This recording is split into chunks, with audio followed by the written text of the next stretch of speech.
tumekuwa na shida ya changamoto ya mambo ya maji. The good news I want to tell you now, ile Northern Connector ambaye ilikuwa tunangojea miaka nyingi, tumekamilisha. Sasa 140,000 million liters of water, additional water, is now coming to this city of Nairobi. Wale watu wamekuwa wakihangaika hapa Kibra, kule Lang'ata na sehemu zingine. Now we are sorting it out, working with the county government of Nairobi. Hapa Nairobi, nyinyi mnajua, Nairobi River ni mahali chafu, takataka, mahali yenye uvundo. Mimi nataka niwaambie sasa, kuanzia wiki ijayo, tumeweka kandarasi to clean the Nairobi River, working with young people in this city.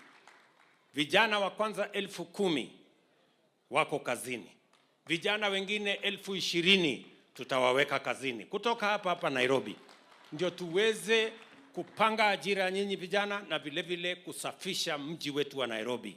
Nairobi is the capital city of the world matters environment. Katika Nairobi City ndio tuko na UNEP. Hii UNEP ndio the headquarters ya mambo ya mazingira duniani kote. We cannot have a city that is dirty in the headquarters of environment in the world. It's not possible.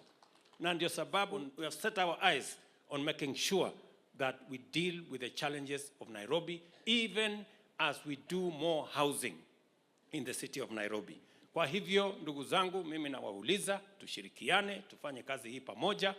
And I want to promise you, mimi, I am focused. Na mimi sitaondoa macho yangu kwa focus yangu. Kuwe na hii, kupande, kushuke, kulia, kushoto, forward. Tunasonga mbele. Because, as I said, I am a man on a mission.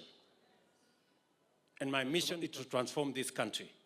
I know it's not going to be easy, but it is doable. And we are going to do it